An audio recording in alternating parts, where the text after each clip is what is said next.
नमस्कार। Moving charges and magnetism का question number 11 लेते हैं।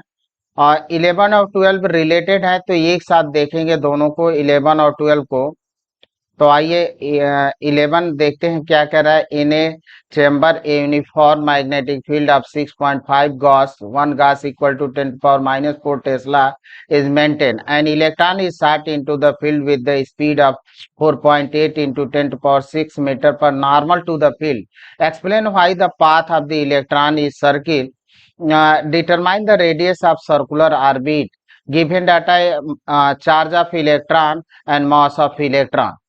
तो पहली चीज तो ये देखते हैं कि जो हमारा इलेक्ट्रॉन है वो मैग्नेटिक फील्ड के नॉर्मल है। तो मैग्नेटिक फील्ड के नॉर्मल है तो उस पर मैग्नेटिक फोर्स लगता है, F M equal to Q V B sine theta. Here theta is equal to 90 degree. Theta यहाँ पे हमारा 90 डिग्री है। अब पुट कर लें तो ये देखते हैं कि F M equal to Q V B. अब यहाँ पे जो हमारी वेलोसिटी है वो फोर्स के परपेंडिकुलर है। मीन्स इसका मीनिंग ये हुआ कि जो वेलोसिटी फोर्स के परपेंडिकुलर है तो फोर्स हमारा सिर्फ डायरेक्शन को चेंज करेगा, वेलोसिटी को इफेक्ट नहीं करेगा। तो force only change direction of path and make it move along a circular path. और ये इसको सर्कुलर पाथ पर मूव कराएगा, क्योंकि अगर हम सर्कुलर यहाँ पे बात करें तो यहाँ पे वेलोसिटी इस डायरेक्शन में अगर है, इस डायरेक्शन में, तो फोर्स हमारा इनवर्ड है, सेंटर के तरफ लगा। अब इस पॉइंट पर आ गया तो वेलोसिटी हमारी इस डायरेक्शन में, फोर्स हमारा इस तरफ हुआ। यहाँ पे जब आ गया पार्टिकल तो फोर्स हमारा इनवर्ड सेंटर के तरफ। और ये कंडीशन होता है सर्कुलर मोशन का। तो जब वेलोसिटी और एफ एम फोर्स हमारा वेलोसिटी के परपेंडिकुलर है तो फोर्स जो होता है पार्टिकल के डायरेक्शन को चेंज करता है and make it move along a circular path, और उसको सर्कुलर पाथ पर ले जाता है। अब पूछ रहा है हमसे क्वेश्चन में कि रेडियस ऑफ सर्कुलर ऑर्बिट, तो फाइंड करते हैं। अब ये जो मैग्नेटिक फोर्स है ये प्रोवाइड कराता है centripetal force for particle. Particle को सेंट्रीपिटल फोर्स देता है for motion of circular path, circular path पर चलने के लिए। तो इसी से हमको मिल रहा है सेंट्रीपिटल फोर्स। तो हम फाइंड कर लेते हैं। पहले ये इस तरह से आप फाइंड कर सकते हैं कि सेंट्रीपिटल फोर्स यहाँ पे ले ले इक्वल टू मैग्नेटिक फोर्स। तो सेंट्रीपिटल फोर्स होता है M V square upon R, और मैग्नेटिक फोर्स है हमारा Q into V.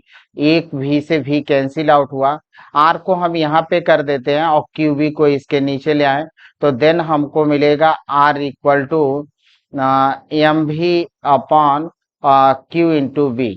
Theory part में हम लोगों ने देखा था कि रेडियस है M V upon Q B होता है। अब सबकी वैल्यू पुट कर देते हैं। तो यहाँ पे mass of electron, velocity of electron, ये चार्ज ऑफ इलेक्ट्रॉन है, ये मैग्नेटिक फील्ड है। तो पुट करें यहाँ पे तो ये हमारे पास डाटा होगा। अब इसको अगर हम सॉल्व करना चाहें तो सॉल्व करना आसान है। ये 16 है, 48 है, तो इसको अगर हम काटते हैं तो 3 बार में कैंसिल आउट होगा। और ये 13 से कट सकता है 7 बार में, और ये 5 बार में। अब पावर सॉल्व करना है।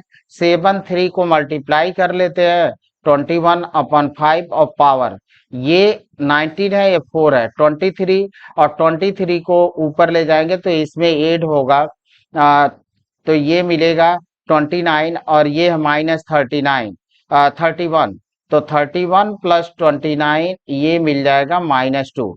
तो 21/5 ये फाइंड कर रहे 21/5 इंटू 10⁻²।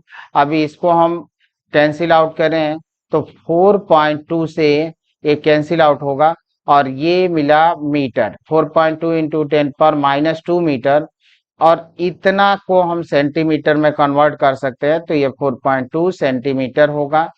अब इसी से रिलेटेड हमारा क्वेश्चन नंबर 12 है, तो दोनों को एक साथ देख लेते हैं। 12 कह रहा है क्वेश्चन हमारा कि question 11 obtain the frequency of revolution of the electron in its circular orbit.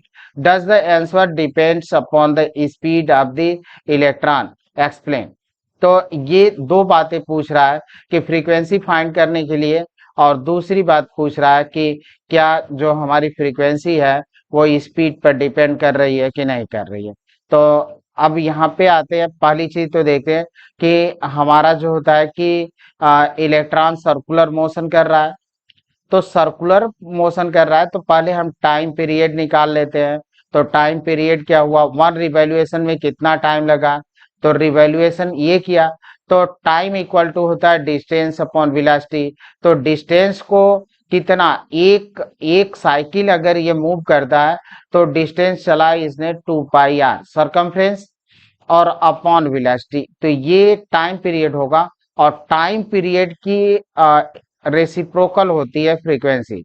तो हम पहले टाइम पीरियड फाइंड कर लेंगे और फिर उसका रेसिप्रोकल कर देंगे तो फ्रीक्वेंसी हमको मिलेगी। तो T equal to 2 pi R upon V. अब आर की वैल्यू था M V upon Q B, तो ये हम पुट करते हैं, v से v कैंसिल आउट हो 2 पाई m अपॉन क्यू बी। तो टाइम पीरियड मिला 2 पाई m अपॉन क्यू बी।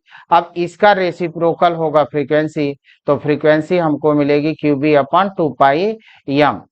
अब पहली चीज यहाँ पे जो ये क्वेश्चन पूछ रहा है, does the answer depend upon the speed of electron. तो आप यहाँ पे फ्रीक्वेंसी में देखें, कहीं पे भी स्पीड इसमें नहीं है, तो हम कहेंगे कि जो हमारी फ्रीक्वेंसी है वो does not depends upon the speed of electron, electron के स्पीड पर डिपेंड नहीं करती है। और देन अब जितनी भी गिवन डाटा है इसको रखते हैं और फिर इसको सॉल्व कर लेते हैं। तो देखिए 1.6 इंटू 10⁻90 इंटू 6.5 इंटू 10⁻⁴ बी का है मैग्नेटिक फील्ड अपॉन 2 पाई की वैल्यू। यहाँ पे सिंप्लीफिकेशन के लिए अगर 22/7 रखे तो इजी होगा, क्योंकि यहाँ पे 91 है, तो ये 13 से अगर कैंसिल करें तो 5 बार में, ये 7 बार में, तो 20/7 है, तो 7 से 7 कैंसिल आउट हो जाएगा और तब सिंप्लीफिकेशन आसान होगा। अब इसको सिंप्लीफाई करें तो हमको रिजल्ट मिलेगा 18.18 इंटू 10⁶ हर्ट, और इसी को हम लिख सकते हैं 18 mega hertz. Thank you student.